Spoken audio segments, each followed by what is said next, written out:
произошло качественное снижение показателей общеобразовательных учреждений. Если раньше средний балл по ЕГЭ было у нас в зеленой полосе, теперь мы ниже. При таком отношении не только ниже будешь. Теперь дальше пишется. Еще качество показывает второй показатель. Вроде школа передовая, но выпускники не поступают в вузы, ни один. Так спросили бы, родители могут отправить туда, есть деньги? Уровень жизни какой? Нет, это не интересует.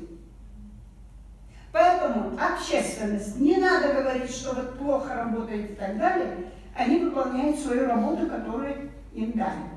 Но мы же с вами должны основательно работать по этим вопросам, суметь отстаивать, засчитать. В первую очередь депутаты,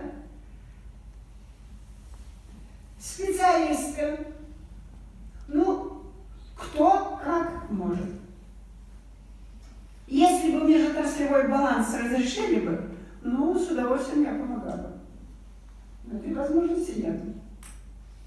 Видите как?